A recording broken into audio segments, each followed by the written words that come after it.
కానీ ఆల్మోస్ట్ 3 నెలల పాటు ఇంట్లో వాళ్ళ యాక్సెప్టెన్స్ తీసుకుని వెళ్ళారా యాక్చువల్లీ? ఇంట్లో నేను అమ్మకు ఒక మాట చెప్పాను. అమ్మ సరే వెళ్ళు అని చెప్పాను. అది మా గురువుగారికి ఒక మాట చెప్పాను. ఆయన కూడా వెళ్ళివారిని. ఎవరు గురువుగారు? ఎవరు? నాగబాబు గారు. అవును, తెలుసు. నేను మీ నీటి నుంచి విందామని. కానీ మీకోసమే వచ్చారు కదా ఆయన యాక్చువల్లీ మీ గురించి మాట్లాడడానికి. నా గురించి వచ్చారండి. ఏమిటండి మీకు ఎలా పరిచయం?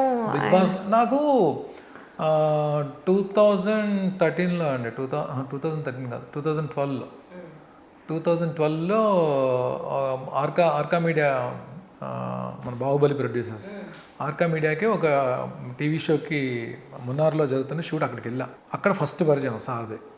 మరి దాని తర్వాత ఆ పరిచయం మళ్ళీ ఆయన నేను కలిసి ఆయన ప్రొడక్షన్ హౌస్లో ఒక ప్రాజెక్ట్ చేసాం. ఓకే. తెలియకుండా ఒక బ్రదర్హుడ్, అంటే లైక్ సొంత తమ్ముడిని చూసుకున్నట్టు చూసుకునేవారు. ఈ రోజుకి అలా చూసుకుంటారు. చాలా ట్రాన్స్పరెంట్ గా ఉంటారు మనిషి. నాకు కూడా మంచి అది ఆయన ఎప్పుడైతే లైఫ్లోకి ఆయన నిజంగా ఆయన అలాంటి వ్యక్తి మన లైఫ్లోకి రావడం నిజంగా ఒక బ్లెస్సింగ్. నిజంగా